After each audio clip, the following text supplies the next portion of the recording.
diable attendra toujours, c'est que tu te refroidisses. Cette alliance avec Dieu, de toujours rechercher sa présence, appeler le sacrifice de Jésus à la croix parce qu'il n'est pas mort pour rien. Pour tout peuple, pour toute personne, de tout âge, de toute nation, de toute tribu. C'est allumer un feu dans ta vie pour que tu cherches la présence de Dieu. Les lieux de Dieu ne pourront jamais la satisfaire. Mais la présence de Dieu va faire de toi l'homme ou la femme le plus heureux de la terre. Parce que il y a une chose que le diable attendra toujours, c'est que tu te refroidisses. Cette alliance avec Dieu, de toujours rechercher sa présence, appeler le sacrifice de Jésus à la croix parce qu'il n'est pas mort pour rien. Pour tout peuple, pour toute personne, de tout âge, de toute nation, de toute tribu.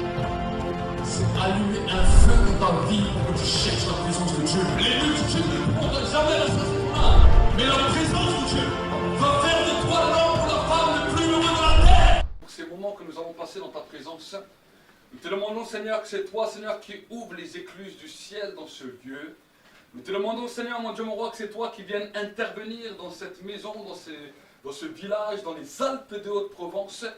Et nous voulons déclarer, Seigneur, qu'il y a un mouvement, un tsunami de l'esprit qui commence à descendre, qui commence à se manifester dans ce lieu. Nous voulons paralyser et détruire toutes les œuvres des ténèbres et nous voulons proclamer ta grandeur, ta gloire, ta puissance et ta majesté. Dans le nom de Jésus-Christ, et le peuple de Dieu dit Amen. Amen. Amen. Acclamons pour le Seigneur fortement.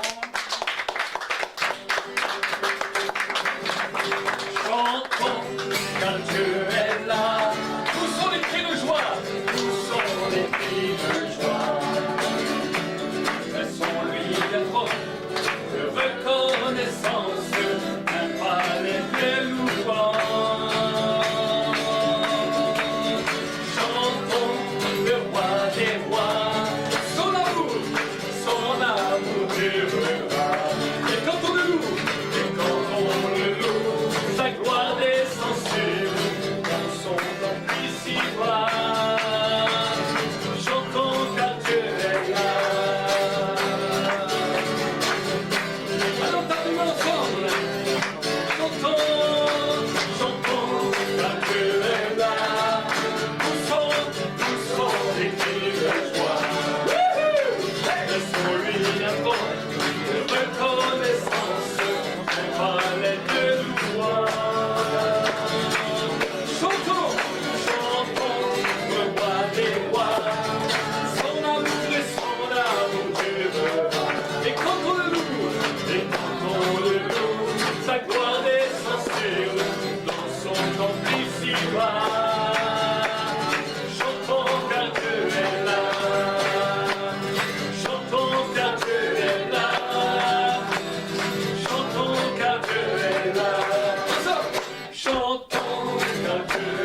commence à dire avec moi et dis Père de gloire. Je viens en cette journée devant le trône de ta grâce. Tel que je suis, je viens devant toi.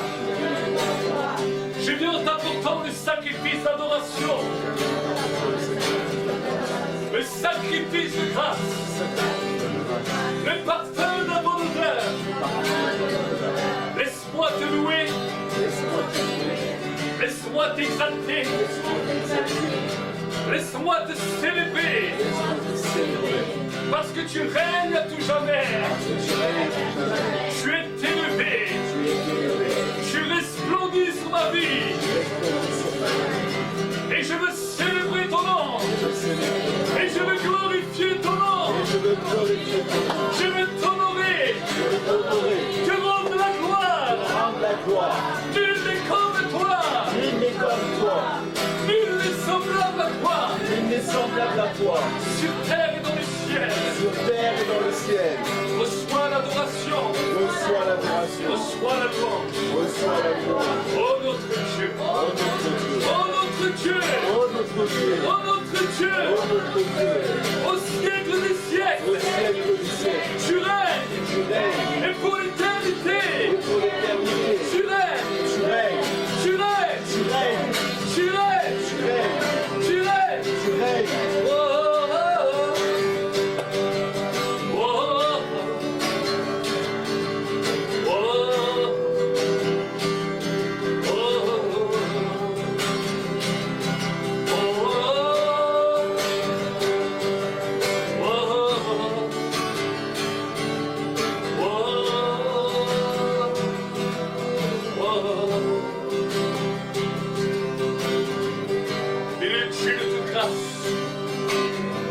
Continue à murmurer,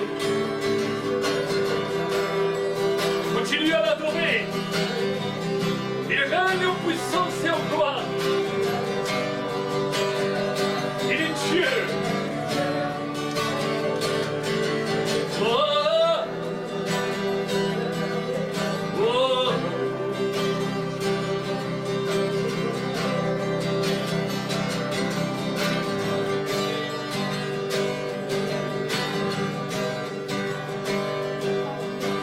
Dieu est capable de faire tout ce qu'il dit, il fera, il accomplira.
tu as dit sur moi ne puisse pas mourir.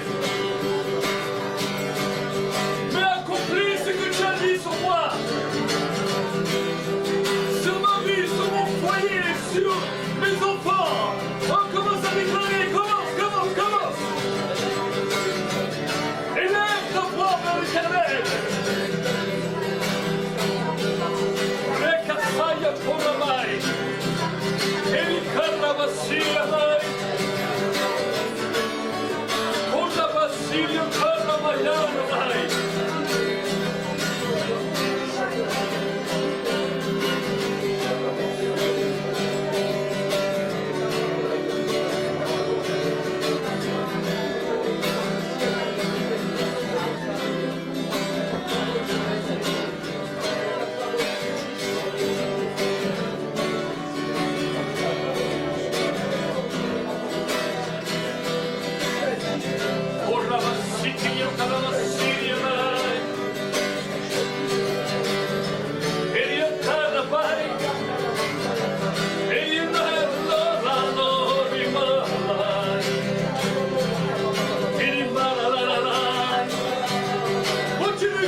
Continue. Que le ciel s'ouvre. Que le ciel s'ouvre. Les Cassilia Talamai.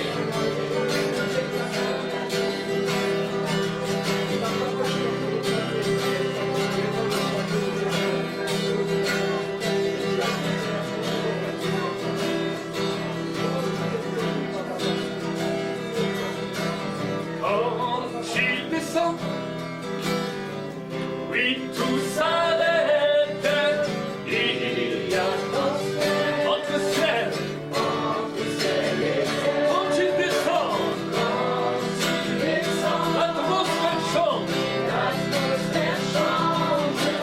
Il y a transfert. Quand il descend, oui, tout s'arrête. Il y a transfert. Quand il descend, l'atmosphère change. Il y a transfert. Le Saint-Esprit est là. Le Saint-Esprit est là. Le Saint-Esprit est là. Les maladies s'enfuient. Les aveugles voient. Les paralytiques sautent de joie. Oh, les stériles. Les sourds entendent par sa puissance. Les maladies s'enfuient. Les paralytiques sautent de joie. Oh, les stériles entendent par sa puissance.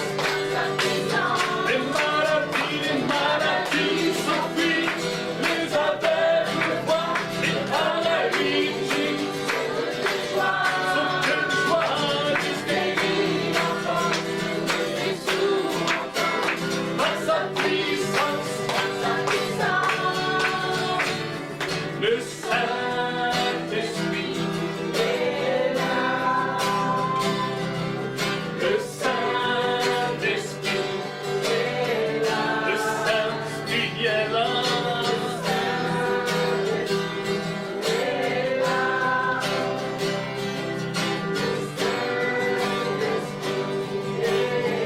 Le Saint-Esprit est là. Oh, Esprit. Le Saint-Esprit est là.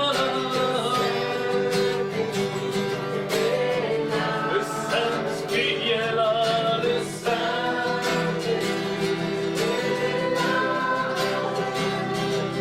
Le Saint-Esprit.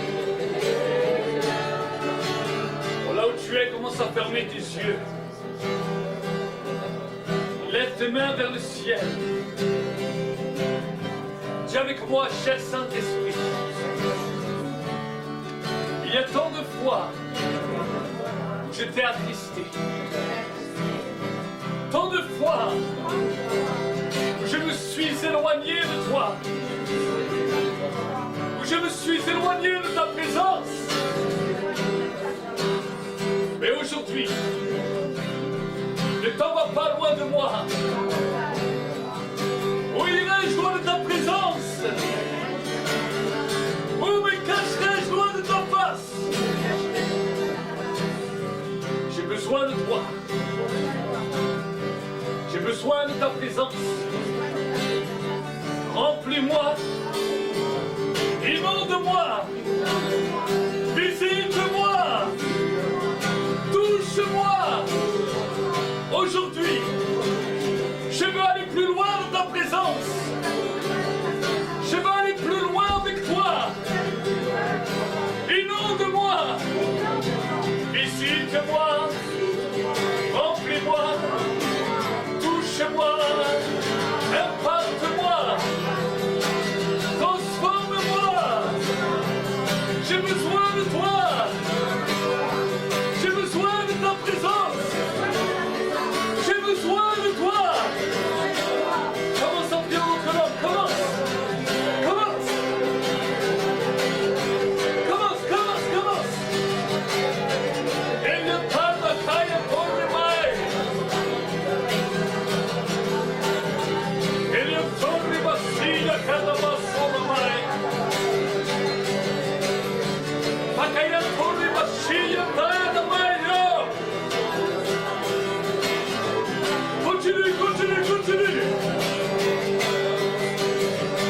Que la présence des anges, des archanges, des séraphins, des chérubins entre en ce lieu.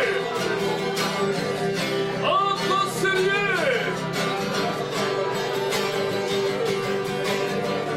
La gloire de Dieu est en train de descendre. Elle est en train de descendre. Attrape-la.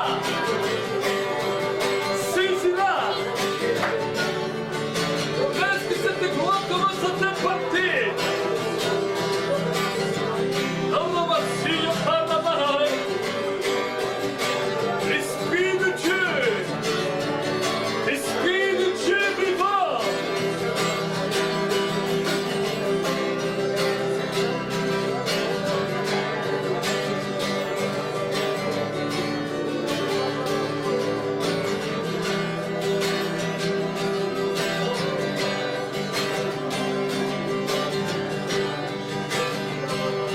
Il y a une puissance dans le nom.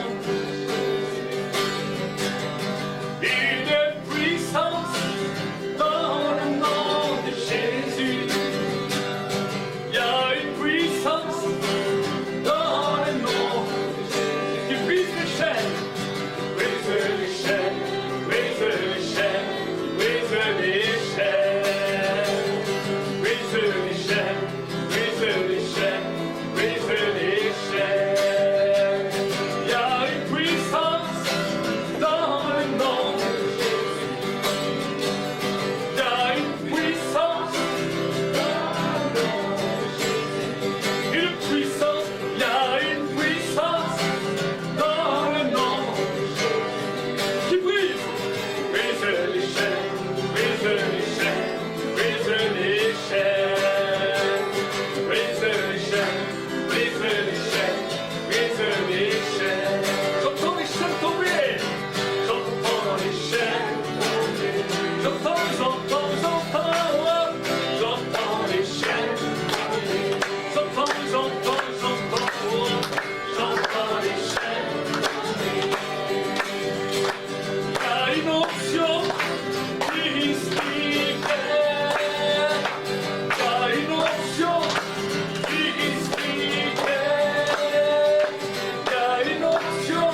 Alléluia. Chante Alléluia. Chante Alléluia pour le roi. Chante avec moi. Chante Alléluia.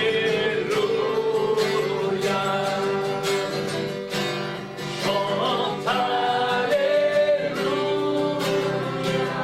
Chante Alléluia. Chante Alléluia pour le roi.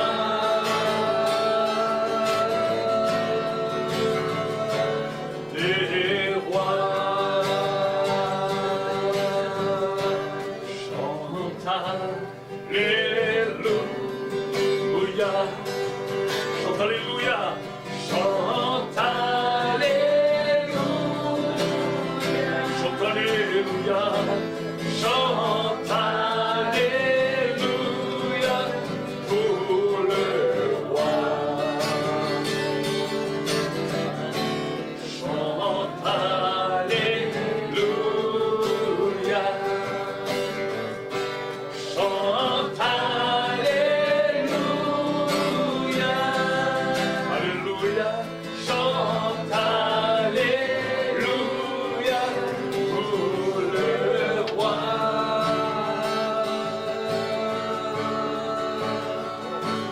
Des rois.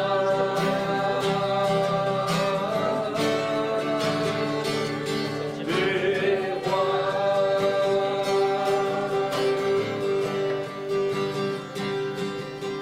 Laisse-toi remplir par sa présence.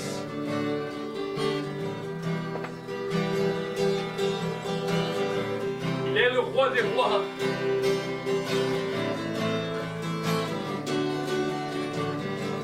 Et il est puissamment élevé.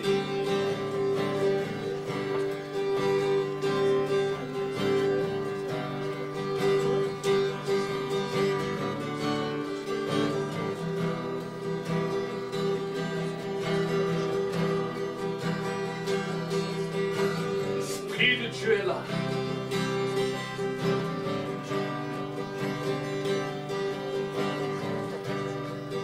Entrons dans sa présence.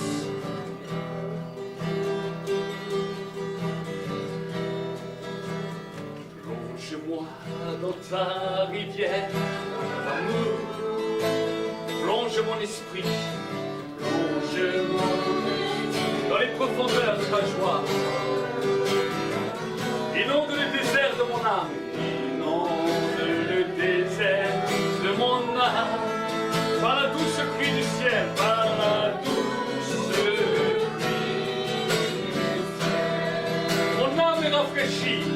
Mon âme est rafraîchie. Quand ton onction m'envahit.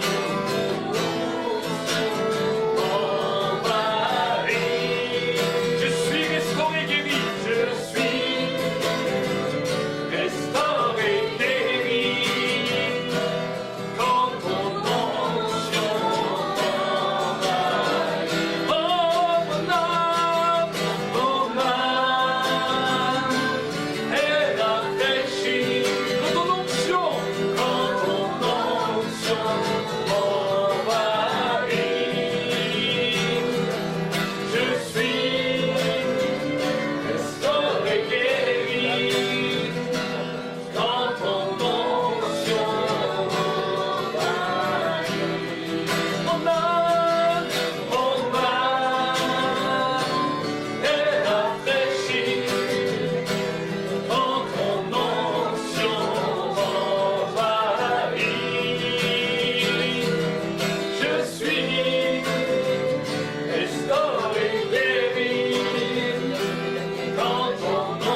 Et je louerai, je louerai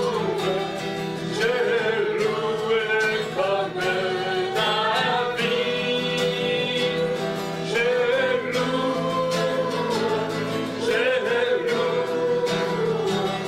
Je louerai comme David. J'adore comme David. J'adore.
retraite, vivre plein de voyages, et ensuite un jour quitter cette terre sans savoir où on va. C'est ce que nous voyons aujourd'hui dans la plupart des communs des mortels, où il n'y a pas de but. On a l'impression que l'homme vit comme s'il vivait éternellement. Jamais il ne se pose la question, si aujourd'hui serait mon dernier jour. Et des fois nous rentrons nous-mêmes également dans cette même routine. Oh, on n'est pas encore si vieux que ça, et pourtant, ce n'est peut-être pas notre dernier jour aujourd'hui. Et pourtant, nous vivons notre vie comme si nous avions encore toute une éternité sur la terre. L'apôtre Paul nous dira la chose suivante, de vivre chaque jour sur la terre comme si c'était notre dernier jour. De vivre chaque jour sur la terre pour être prêt à rencontrer notre Créateur, parce que nous ne savons pas quand nous allons le rencontrer. C'est ça la plus grande question qu'il faut se poser, parce que la Bible nous dira dans le livre des Proverbes que Dieu a mis une part de sa grâce dans chaque être humain. Et c'est à cause de cette grâce que l'être humain est en recherche de savoir où il va le jour où il quitte cette terre. Le mystère de l'éternité, les scientifiques l'ont cherché. Les grands hommes de notre temps l'ont cherché. Et pourtant nous voyons que beaucoup d'hommes et de femmes cherchent et cherchent encore. J'aimerais vous dire qu'il y a un Dieu qui existe et que ce Dieu aime l'humanité parce qu'il est le créateur du ciel et de la terre. Il est le créateur de l'homme, il est le créateur de la femme, il est le créateur de la nature. Tout ce que tu vois a été créé par lui. Et souvent on se pose la question, mais pourquoi Dieu nous a créés? Des fois certaines personnes ne croient pas en Dieu. D'autres personnes croient en Dieu, mais pourtant ils en sont loin. La Bible nous dit même que les démons y croient. Et pourtant, ils ont désobéi. Ils étaient des anges majestueux auprès de Dieu. Et la Bible nous dit qu'ils ont trouvé, qu'ils ont chuté, ils ont adoré celui qu'on appelle Lucifer, celui qui était le porteur de la lumière dans le ciel. Et ils ont chuté, ils ont été appelés démons. Nous voyons que l'homme a été créé à l'image de Dieu. Le but de la création de l'homme était pour que l'homme puisse adorer Dieu. Mais nous voyons que l'homme a chuté, puisque l'homme a voulu devenir son propre Dieu, son propre maître, en ayant la connaissance du bien et du mal, pour que lui-même puisse faire ses propres choix. Face à cette décision de Adam et Ève, Dieu a dit, il n'y a pas de souci, je vais laisser à l'homme le libre arbitre. Il peut faire ce qui lui semble bon. Mais loin de moi, je sais qu'il souffrira. Et c'est ce que nous voyons aujourd'hui, nous voyons un monde qui souffre. Nous voyons un monde qui est en train de souffrir, parce que le monde est éloigné de Dieu. Et plus que le temps passe, l'homme a une inquiétude, l'homme a une angoisse. Nous sommes dans un pays très développé et pourtant un des pays qui mange le plus d'antidépresseurs. Une réalité. Nous avons de quoi nous habiller, nous avons de quoi manger, nous avons de quoi aller à l'école. Nous avons de quoi même faire les vacances. Mais pourtant, cela ne rend pas l'homme heureux. Pourquoi? Parce que dans l'homme, il y a un vide qui est là, qui doit être rempli. Rempli par quoi? Rempli par la présence de Dieu. Amen. La multitude des choses que tu vois dans ce monde ne pourront jamais rassasier ton âme. On croyait que le bonheur était avec l'argent. Regardez aujourd'hui les stars aux États-Unis et à Hollywood. Ils ont tout. Ils ont l'argent, les grandes villas, les grands voyages luxueux, tout ce qu'ils veulent. Et pourtant, beaucoup d'entre eux sont dans la drogue. Certains d'entre eux se suicident. Pourtant, tout le monde les prend comme référence. Tout le monde aimerait être comme ces hommes. Mais il y a un vide que Dieu seul peut remplir.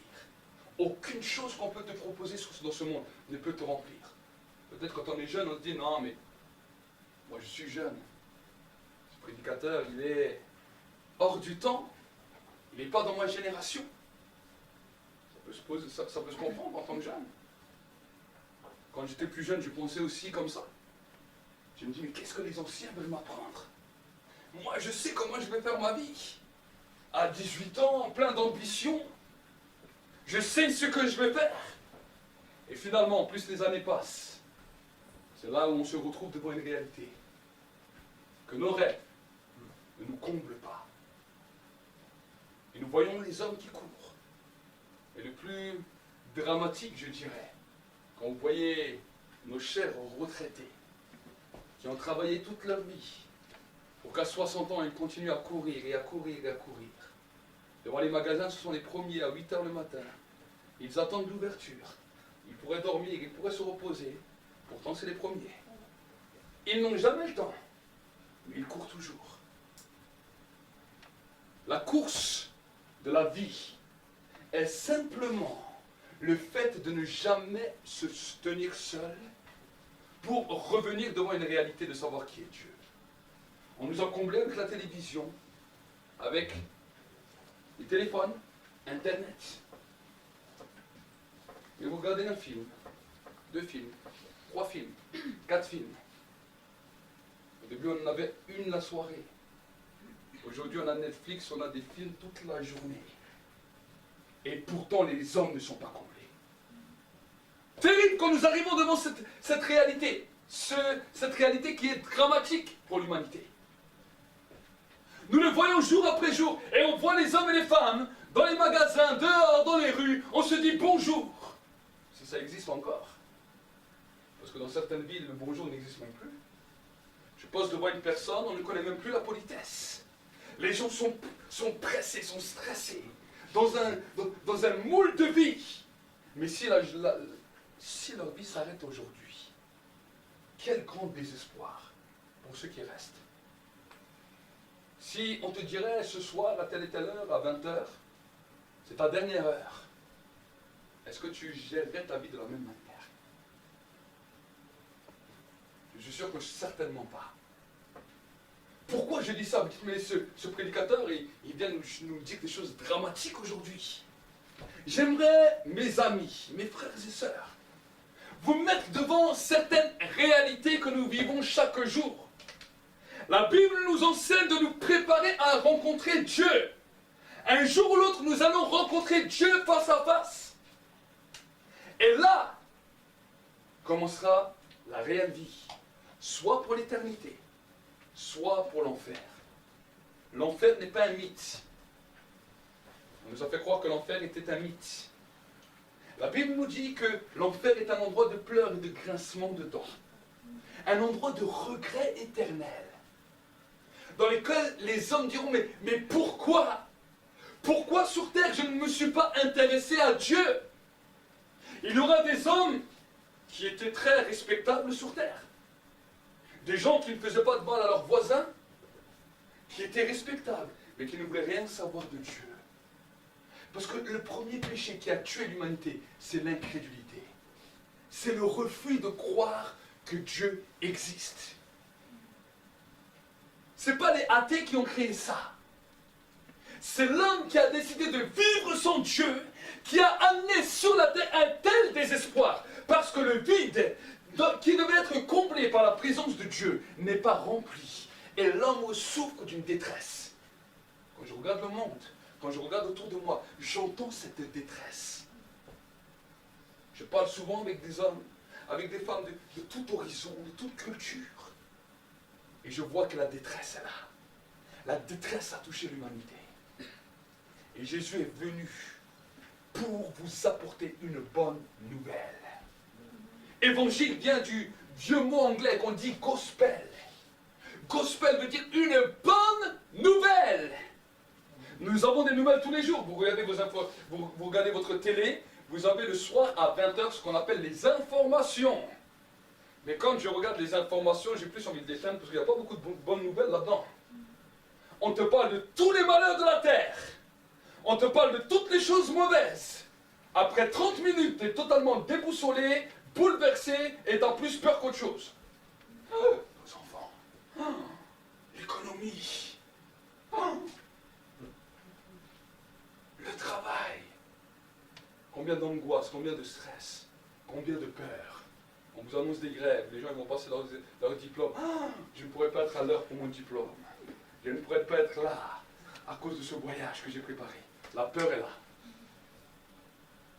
Mais quand nous venons dans la maison de Dieu, nous venons pour entendre une bonne nouvelle d'un Dieu qui sauve, d'un Dieu qui libère, d'un Dieu qui guérit. Amen. La Bible nous dit que Jésus est venu à la croix de Golgotha il y a plus de 2000 ans. Qu'il a payé à la croix pour toi et pour moi, afin que tu puisses vivre. Dis avec moi, vivre. Vivre. Dieu veut que tu puisses vivre une vie pleine d'abondance. Il a un projet de paix et non de malheur pour toi. pour te donner un avenir et une espérance. Le monde ne nous produit pas l'avenir qu'on a besoin, mais Dieu vient pour nous donner l'avenir qu'on a besoin.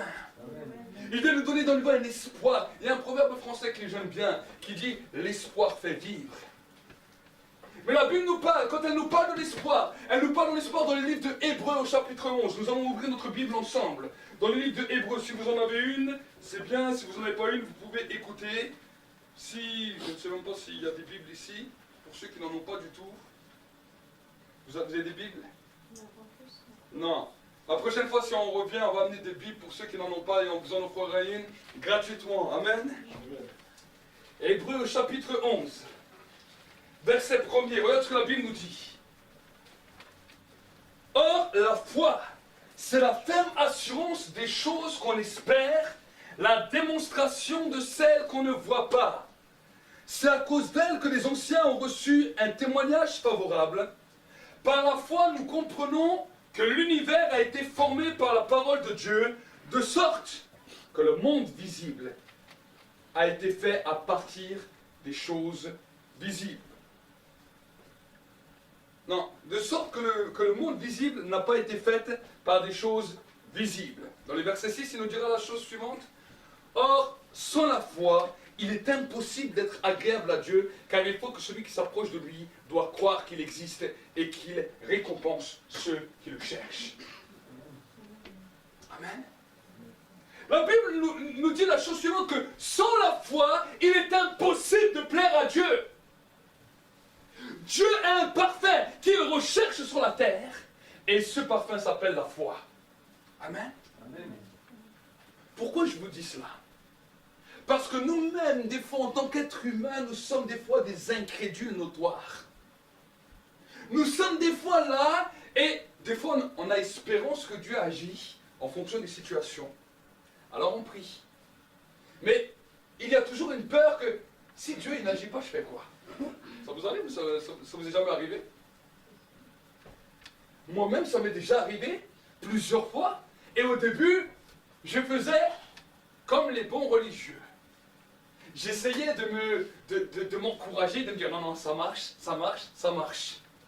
Mais la peur, plus que je disais ça marche, plus qu'elle grandissait en moi. Et si Dieu n'exauçait pas. Et jeune converti, quand il m'arrivait d'être devant ces problèmes, devant ces situations, alors je dis bon, ma foi n'est pas assez forte, il faut que je jeûne encore. Et je jeûnais, je me mettais à jeûner. Je dis bon, si Dieu il voit que je jeûne, peut-être que Dieu va m'exaucer. Et je vais vous dire quelque chose. Je suis sûr que ça vous est aussi arrivé. Quand je faisais cela, j'étais sûr d'arriver à un échec. Sûr. Et quand l'échec était là, je dis, je le savais. Je savais que ça n'allait pas marcher. Alors, vu qu'on est bon chrétien, on dit, bon, c'est peut-être que Dieu ne voulait pas. Mais pourtant, la Bible nous dit que tout est possible à celui qui croit. Et je me souviens, jeune converti, jeune marié, je cherchais du travail. Je priais pour tout le monde pour du travail. Les gens, ils recevaient le travail. J'ai dit, bon, je prie pour moi. Je ne trouve pas de travail. Et les jours passent, les semaines passent, les mois passent. Et je ne trouve pas. Et à un moment donné, j'arrive à la fin de droit chômage. J'ai dit, là, c'est terrible. Mon épouse était enceinte. Et j'ai dit, bon, comment je fais? Et là, je venais, je jeûnais, je priais, je venais, je jeûnais, je priais. Rien. Et un jour, je suis là dans la présence de Dieu et Dieu me parle. Il me dit, je ne crois pas que je vais agir.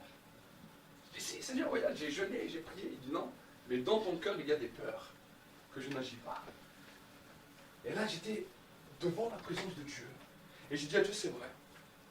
C'est vrai, cette peur, elle est là. Mais qu'est-ce que tu veux que je fasse? J'ai beau essayer de batailler. Chaque fois que je veux mettre ma foi pour moi, c'est un problème. Si je la mets pour les autres, ça va. Parce que c'est pour les autres. Donc là, je prie. Mais si c'est pour moi, c'est un problème. Et là, Dieu me dit oui. Parce que tu fais comme les religieux. Il dit, comment ça? Il me dit, tu crois qu'à force de parole, tu vas être exaucé. Je dis, ah, c'est comme ça. Il me dit, dis-moi simplement la peur qui te ronge. Dis-moi simplement que tu ne crois pas. Je dis, ok. Dis-moi, Seigneur, je te reconnais, je reconnais que j'ai peur et que je ne crois pas. Et je te demande pardon. Mais je te demande de m'aider. Tout d'un coup, j'ai juste fait cette prière. Le Saint-Esprit est venu, m'a rempli d'une paix indescriptible. Et là, je savais qu'à Dieu tout était possible. Et là, j'étais là comme ça, j'ai dit, waouh, mais maintenant je crois, je n'ai plus cette peur. Et le Seigneur me dit, c'est ce qui se passe dans chaque être humain sur terre. Chacun même de mes enfants sont confrontés chaque fois à cette réalité. Mais au lieu d'être vrais avec moi, ils ont pris simplement un habit religieux en disant je crois. Mais finalement, à l'intérieur d'eux, il y a des doutes, il y a des cœurs, il y a des craintes. Il m'a amené dans la dimension de Job. Qui connaît Job? Job n'est pas un travail. Job est une personne. Et quand vous voyez la vie de Job dans la Bible, c'est terrible. Il a des enfants, il prospère dans tout ce qu'il a. Il a une grande maison, il a des grands cheptels, il a toutes sortes de choses. Et la Bible en plus nous dit qu'il est juste. Il se présente chaque jour devant Dieu, il fait des sacrifices, il fait des offrandes. Il dit même si peut-être mes enfants ont péché, je vais faire un sacrifice à leur place. Voici qu'à un moment donné, Satan vient et il le frappe dans tout. Il perd ses enfants, il perd sa maison, il perd tout ce qu'il avait. Et à un moment donné, ça lui touche même son propre corps, il devient malade. Une maladie terrible dans laquelle il devait prendre un bout de verre et se lacérer le corps tellement que ça lui faisait mal.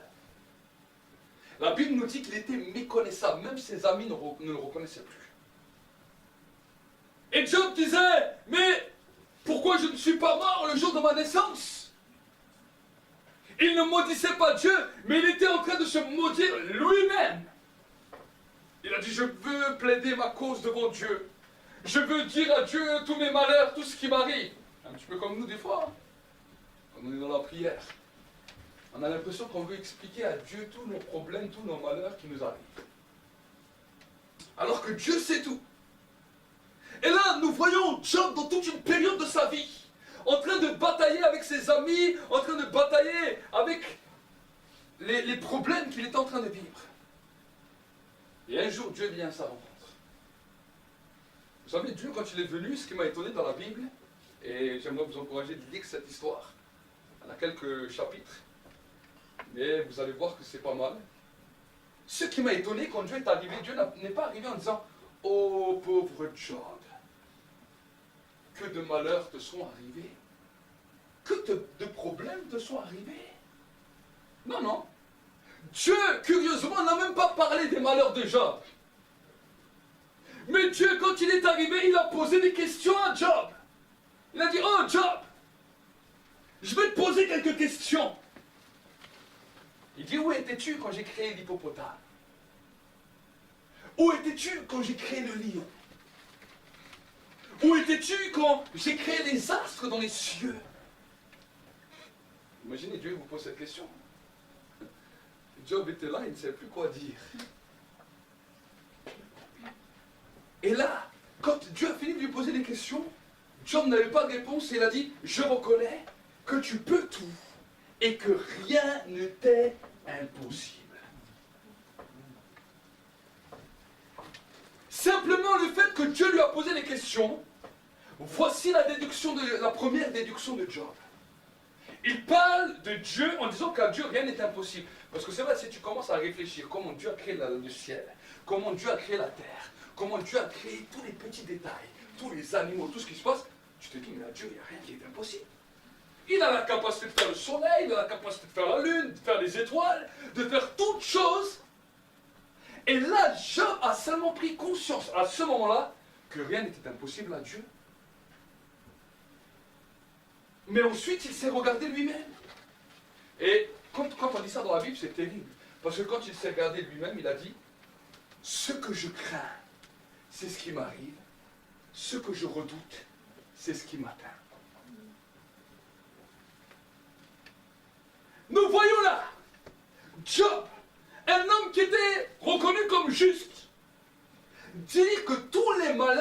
arrivait, c'était simplement dû à ses peurs et à ses craintes qui étaient à l'intérieur de lui.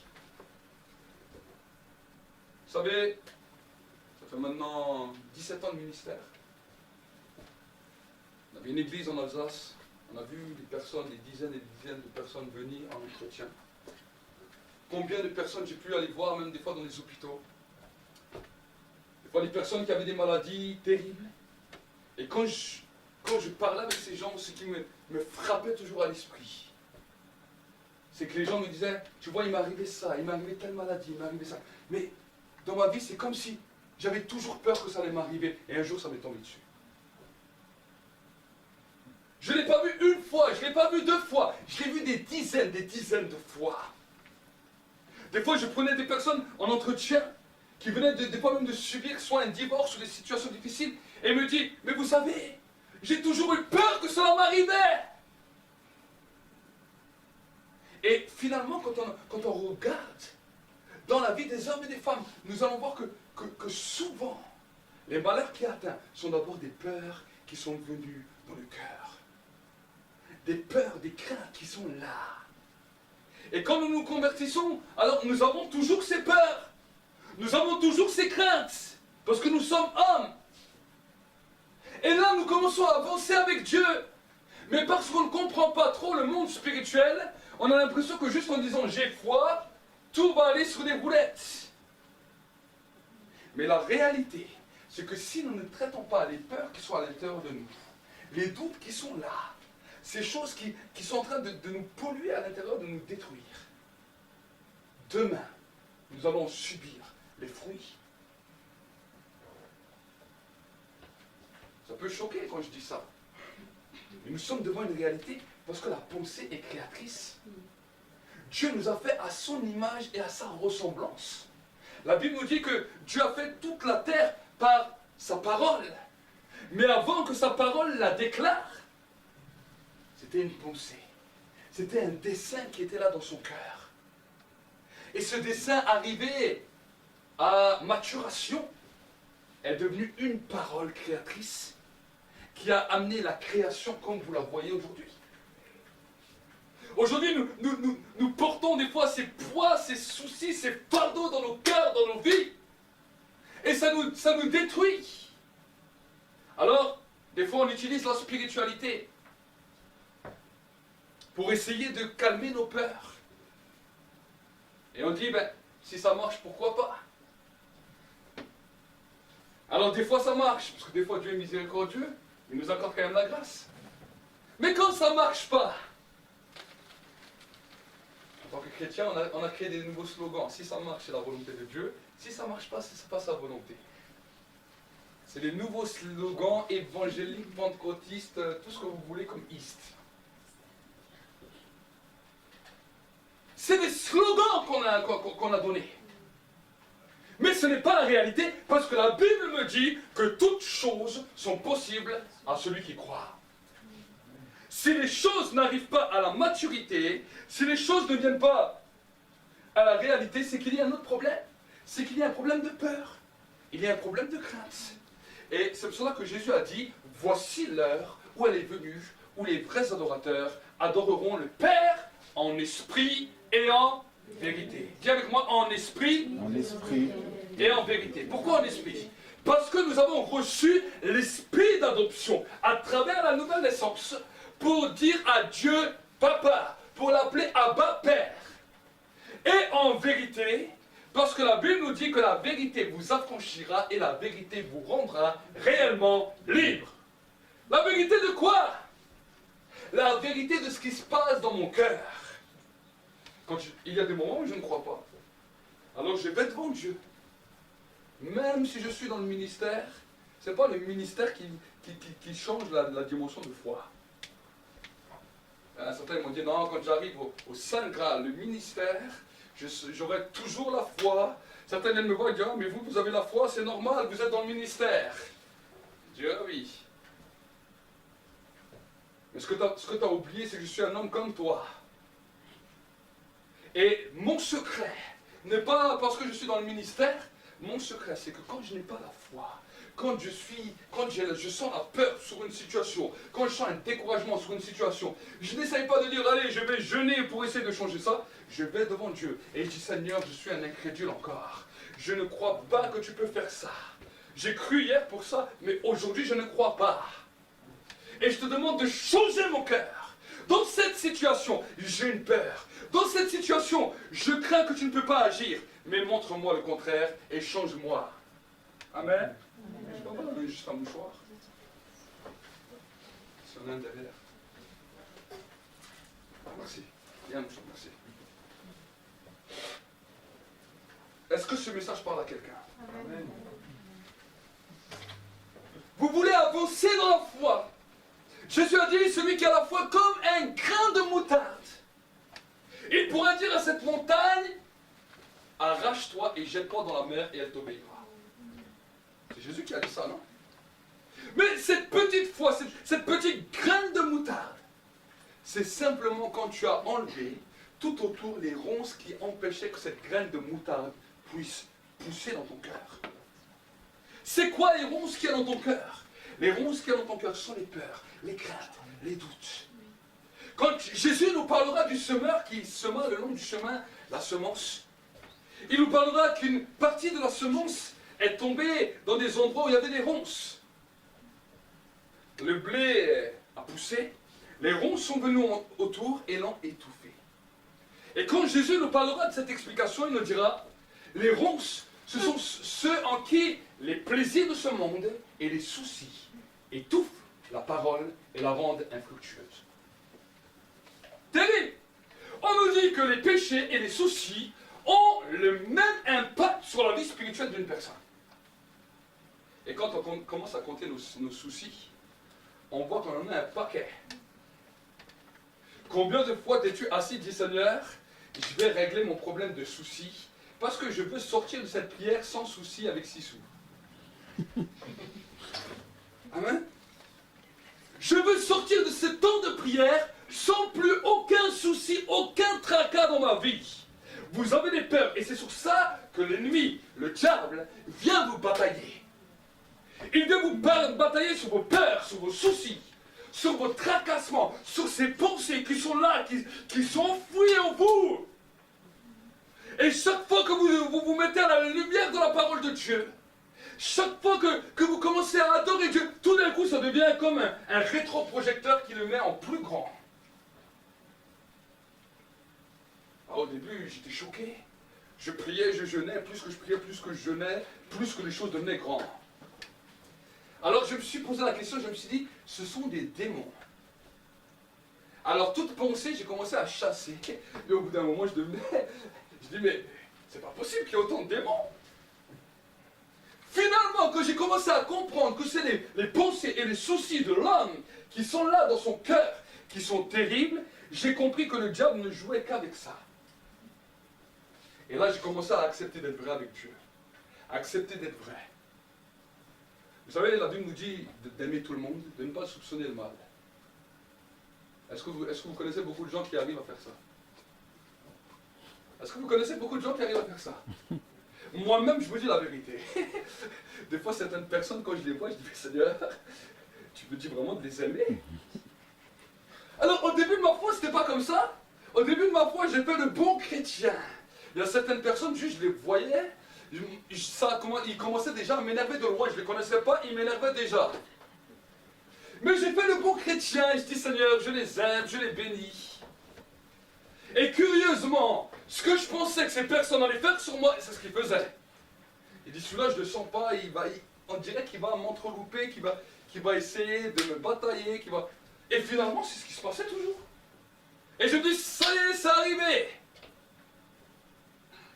Alors, bon chrétien, jeune converti, je me dis, bon, c'est peut-être Dieu qui m'a montré. Finalement, je vais vous dire que ce n'est pas Dieu qui m'a montré. C'est ma mentalité, mon raisonnement qui a créé ce climat.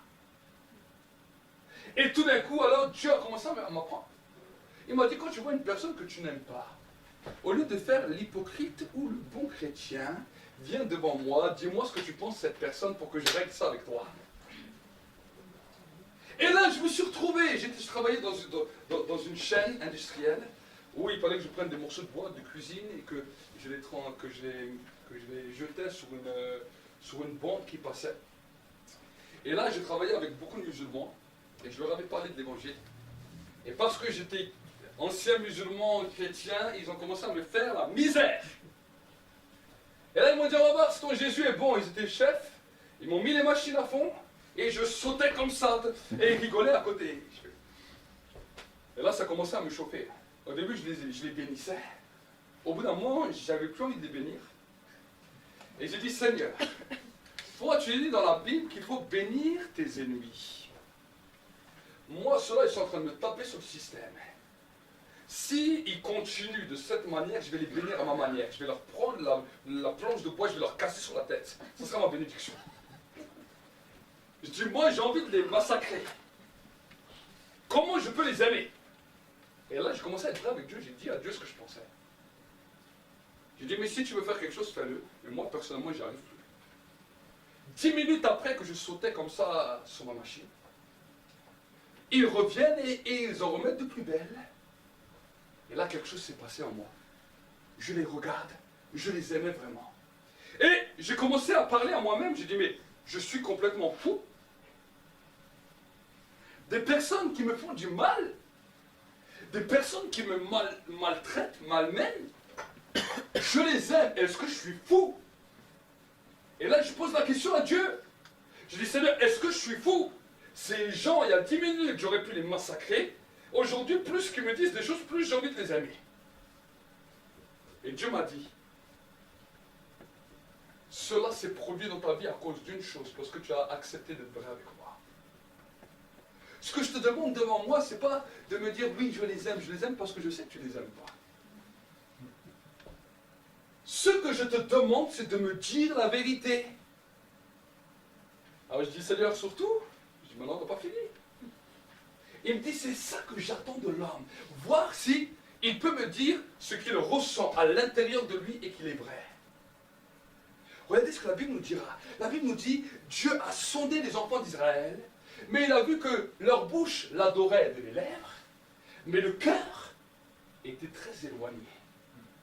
La dimension de la spiritualité, ce n'est pas simplement les paroles que nous déclarons, mais la spiritualité est bien plus profonde, parce qu'elle vient de l'intérieur du cœur, et elle doit être en coalition avec ce que la bouche dit. Parce que le jour où nous arriverons devant Dieu, ça ne sera plus ta bouche qui parlera, mais ça sera ça qui parlera. Et quand nous commençons à regarder des fois nos cœurs, comme des fois ils sont méchants, comme des fois ils sont intelligents, même envers nous-mêmes. La Bible nous dit que pour pouvoir aimer son prochain, on doit s'aimer soi-même. Mais quand on regarde sur soi-même, comment on pense de nous-mêmes, c'est terrible. C'est vrai, c'est pas vrai. C'est rare que je vois des gens qui me disent « Oh, moi je pense que du bien de moi-même, je ne veux que mon bonheur. » C'est pas vrai, l'homme est trop dur avec lui-même. L'homme est trop méchant avec lui-même. C'est pour cela que quand on se regarde devant les glaces, oh, aujourd'hui on peut bien se peigner. Mes sœurs, vous avez des beaux Maybelline, maquillage ou je ne sais quoi. Mais quand vous vous levez le matin et que la glace vous donne votre vrai visage, sans artifice, vous vous pesez sur votre balance, elle vous donne votre vrai poids. Il n'y a que vous et la glace. Alors, si la glace pouvait retransmettre tout cela sur YouTube ou sur Facebook, qu'est-ce qu'elle nous dirait? Personne ne se mettrait sur les réseaux sociaux. Je veux dire, on se met sur les réseaux sociaux, on a des filtres qui nous maquillent. Mais pourquoi l'homme fait ça? Parce que l'homme a un mal-être envers lui-même. Et quand nous nous convertissons, quand Jésus vient en nous, nous sommes heureux parce que Jésus a pardonné nos péchés extraordinaires. Parce que le péché, c'est un poids terrible qui pose sur nos épaules, qui nous détruit, qui nous accuse, qui nous condamne. Mais ensuite, si on ne reste qu'au pardon des péchés, la spiritualité devient très difficile parce qu'on se ment à nous-mêmes et on n'est pas vrai. C'est ça que nous sommes malheureusement des fois en train de voir. Nous voyons des croyants qui, d'un côté, aiment le Seigneur, mais de l'autre côté, parce qu'ils n'ont jamais mis à plat ce qu'il y a dans leur cœur, ça commence à devenir des ronces qui sont en train de détruire, d'étouffer la parole et de la rendre infructueuse. La parole est une puissance.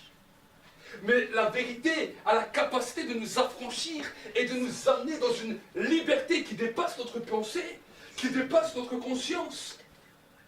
Et la première dimension que j'aimerais vous encourager à faire, déjà cette semaine, de vous mettre devant Dieu et de regarder comment vous vous aimez. De dire à Dieu, je vais faire un bilan, comment je m'aime, comment je m'accepte. Quelles sont les peurs, les craintes? Si vous avez un stylo, un papier, vous pouvez noter ça. Et vous dites, Seigneur, voilà, je vais faire un bilan et je vais en parler avec toi. Parce que je veux que ma vie change. Amen. Dis avec moi, je veux que ma vie change. Les poids des fois sont lourds. Il y a des fois des poids familiaux qui sont là. Il y a des fois des poids de la vie qui sont là. Et nous portons ça jour après jour. Mais c'est terrible. On croyait que quand on arrivait à 18 ans, ça serait la liberté. Mais là, c'est les responsabilités. Certains croyaient que dans le mariage, c'était la liberté, mais ils se sont retrouvés responsables. Avec un mari, une femme. Certains disaient, non, bon, quand j'aurai des enfants, alors ça m'apaisera. Mais là, c'est une nouvelle responsabilité. Et là, finalement, le temps passe, et le temps passe, et le temps passe. Et les choses s'accumulent, sans jamais les traiter. Est-ce que ça vous parle ce matin? Cet après-midi? Aujourd'hui, mon désir, c'est que tu puisses entrer dans cette liberté des enfants de Dieu. Amen. La liberté est quelque chose de bon. Mais pour arriver dans cette liberté, la Bible nous dit, pour s'emparer du royaume, il faut user de violence. Ce sont les violents qui s'en emparent. Ta pensée te dit, non, mais laisse, demain ça ira mieux. Dans quelques mois, ça ira mieux. Dans quelques années, ça ira mieux. Et finalement, quand les années passent, ça s'empire. Et là, vous voyez certaines personnes qui disent, oh, où sont les années de mes 20 ans? C'est pas vrai? Où sont les années de mes 20 ans? Beaucoup d'hommes, de femmes sont devant cette réalité. Et finalement, à un moment, il ne reste que le souvenir. Le souvenir de hier. Le souvenir de mes 15 ans.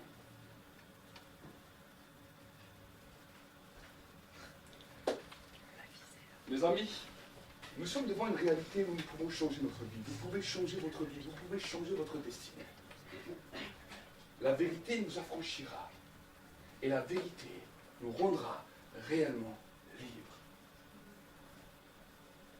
Certains sont touchés par le regret. Si j'aurais fait d'autres choix, je ne serais pas dans cette situation. Et si j'aurais pris cette décision, vous savez, avec les si, on pourrait refaire le monde. Je n'ai jamais vu quelqu'un avec un regret pouvoir retourner dans le passé. Au contraire, la vie s'accélère. La vie va de plus en plus vite. Le regret t'amène à une accélération dans ta vie. Et c'est terrible.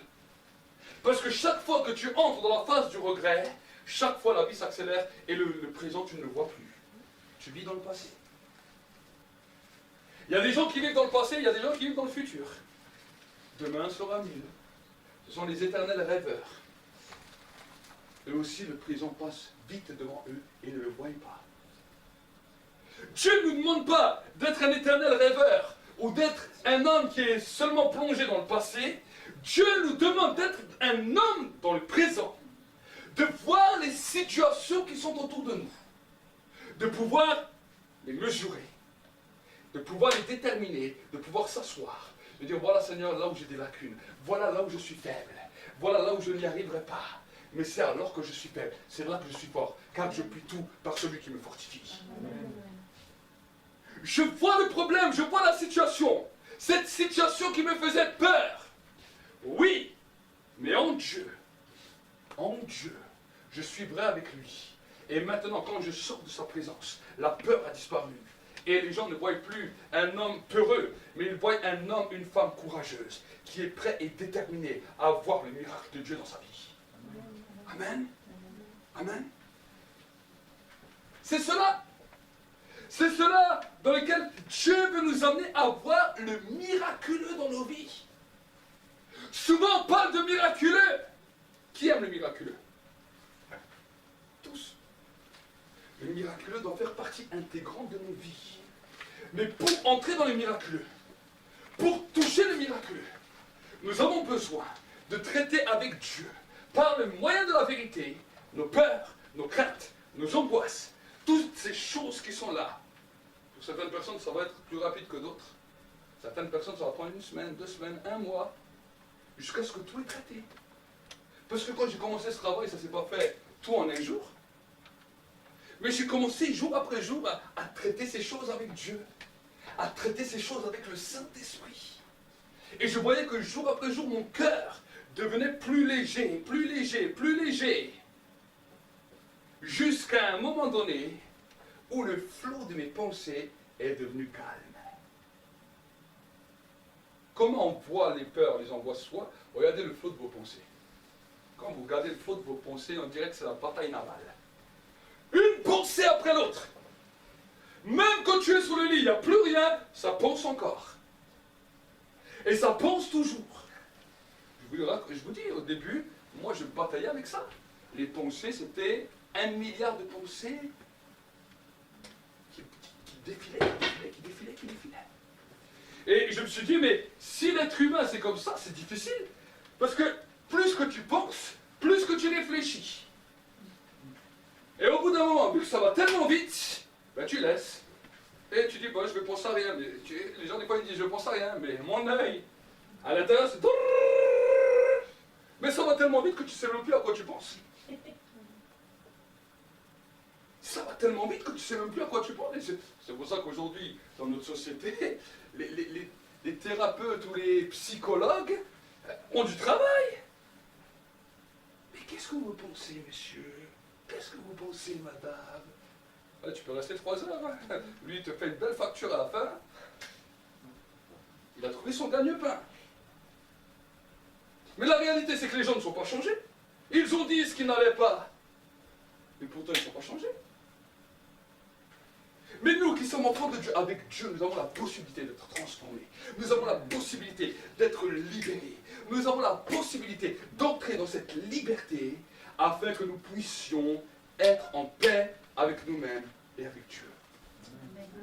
Le plus grand problème de l'homme, c'est qu'il n'est pas en paix ni avec lui-même, ni avec Dieu.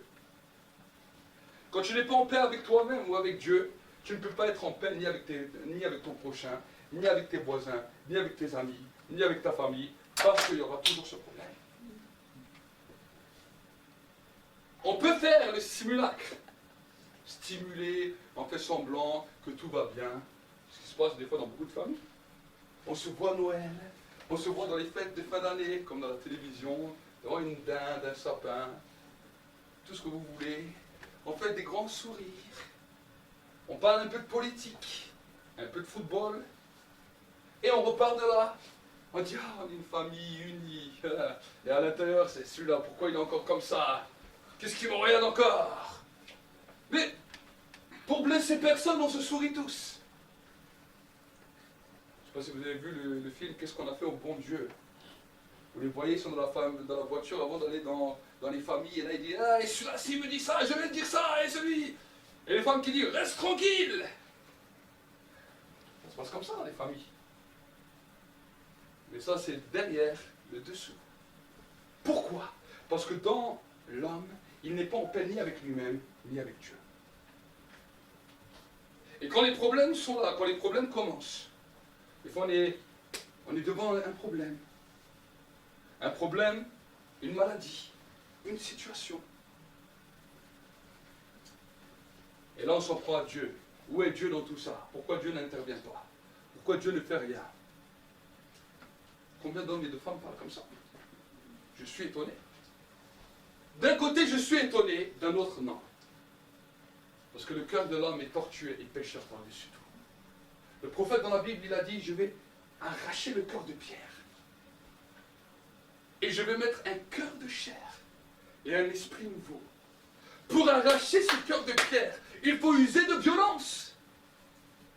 Pour parler de tes peurs, de tes craintes, de tes chagrins, de tes soucis, des choses que tu as enfouies en toi. Il faut être déterminé. Juste le simple fait de fermer ta porte, de te retrouver seul dans la chambre et de vouloir commencer, tu as juste envie de ressortir.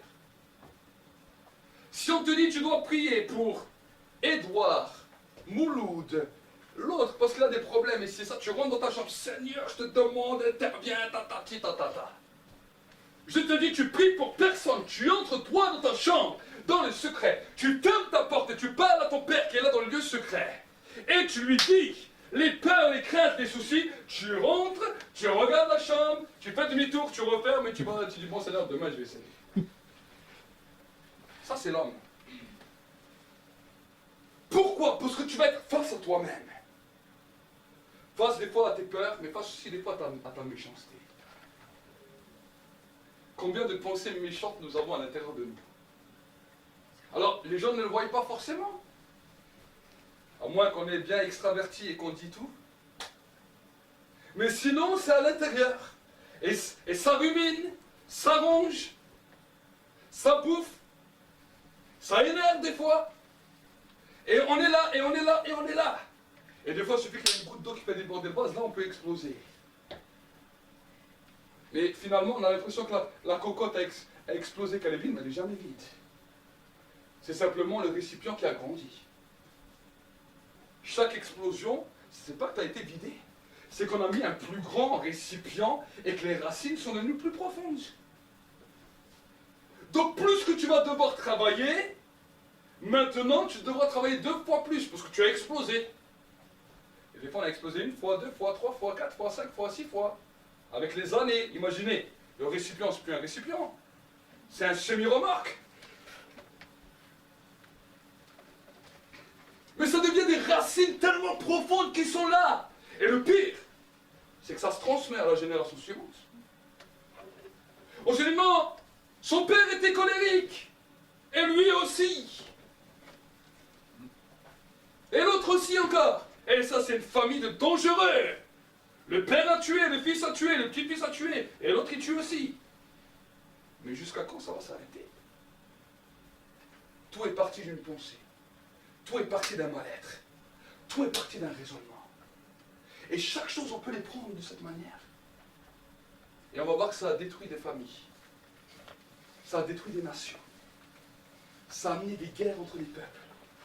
Ça a amené du racisme. Ça a amené des différences entre ethnies. Pourquoi? Parce que la différence fait peur. La différence a toujours fait peur. Celui qui ne nous ressemble pas, on va le combattre. C'est la mentalité de l'homme. D'abord, on essaie de le modeler comme nous. Si on n'arrive pas à le modeler comme nous, on va le combattre. Ça, c'est le cœur de l'homme. Ça, c'est le cœur de l'homme. Et si ce cœur n'est pas changé, on peut avoir reçu le Saint-Esprit. On peut être né de nouveau. Mais ça devient une catastrophe. Parce qu'on vient tous avec ces cœurs mauvais et on essaie de construire le royaume avec cette mentalité, mais c'est terrible. On se pose des questions.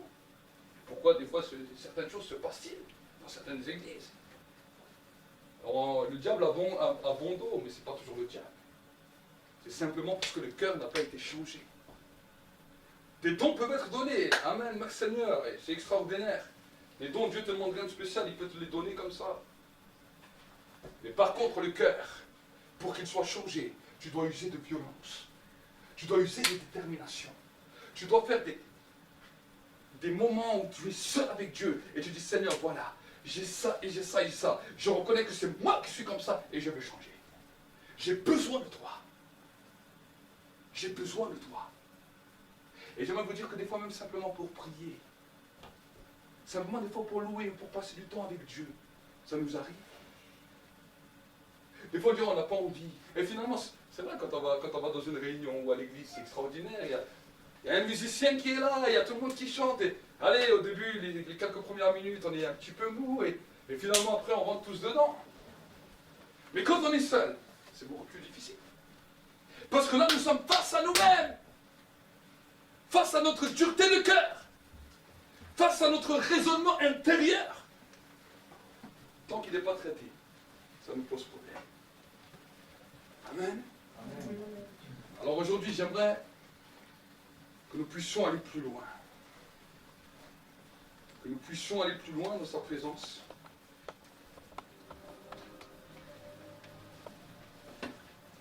Et que nous puissions fermer nos yeux là où nous sommes.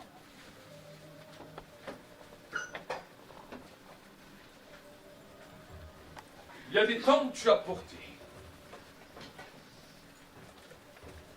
Il y a des choses qui sont venues sur ta vie et qui t'ont même écrasé. Peut-être tu es là et tu te dis, mais je n'ai jamais accepté ce Jésus. Je n'ai jamais accepté ce chemin de pouvoir devenir une personne nouvelle. Jusqu'à aujourd'hui, j'ai essayé de vivre ma vie comme j'ai voulu, et peut-être avoir une religion, essayer d'être un homme, une femme brave. Et finalement, je n'ai jamais pris de décision pour entrer sur ce chemin d'une nouvelle naissance, d'une nouvelle vie. Ce chemin où Jésus vient dans mon cœur pour me changer et me transformer, pour devenir le maître de ma vie. Peut-être que tu es déjà dans cette position, c'est le premier appel que je vais faire. Tu n'as jamais donné ta vie à Jésus et qu'aujourd'hui tu dis, je veux que ma vie change, je veux entrer sur ce chemin. Alors, peut-être lève juste ta main là où tu es, à ta place. Oui. Je veux voir que ta vie change. Peut-être qu'il y en a encore d'autres, je ne sais pas si il y en a en direct aussi. Non?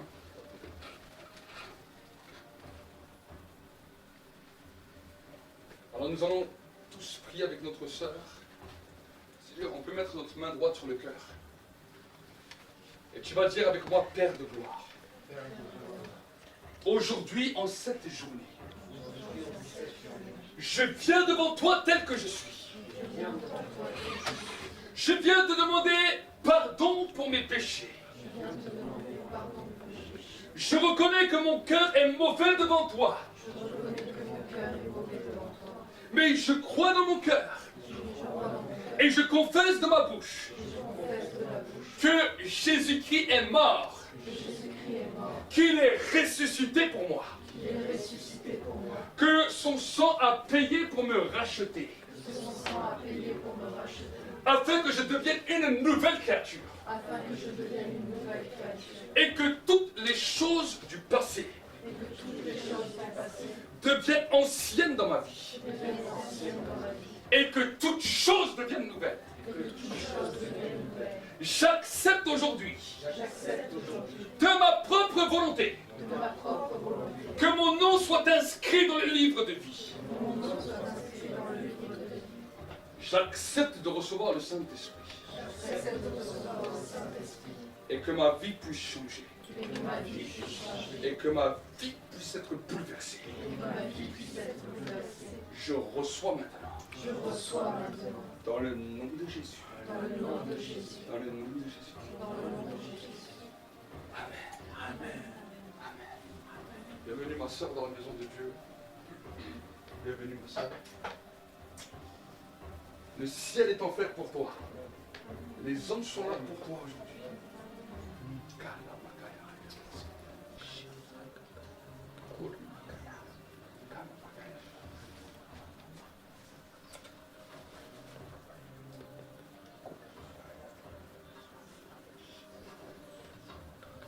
C'est Dieu qui restaure ton cœur en ce moment.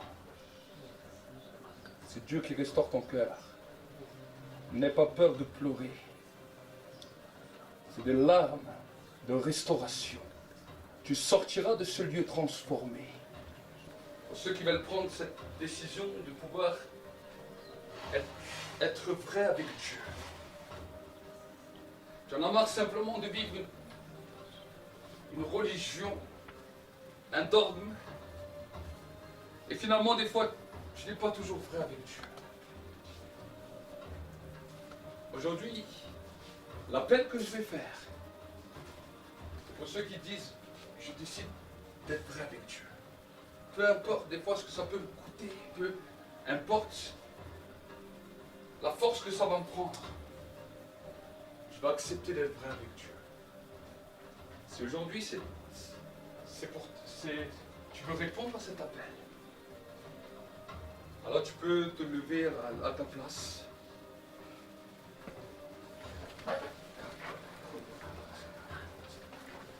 Peut-être enlever peut-être l'échelle.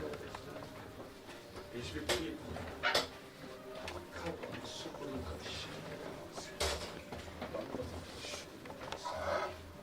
Ferme tes yeux, prie là où tu es. Dis-lui, Seigneur, c'est pour moi aujourd'hui. Et dis-le avec tes simples mots. Il y a des fois des moments où je peux vous conduire dans la prière, il y a des fois des moments où c'est les mots du cœur. Dis-lui, Seigneur, aujourd'hui c'est mon temps. Tu m'as ouvert les...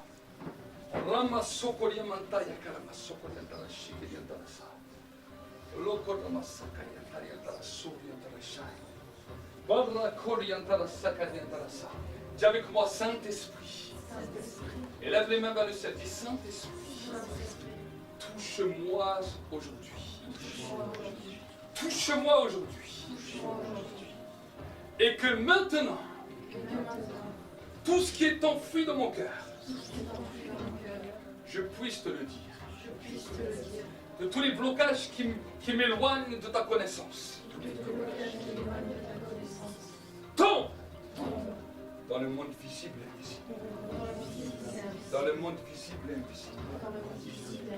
Au nom de Jésus.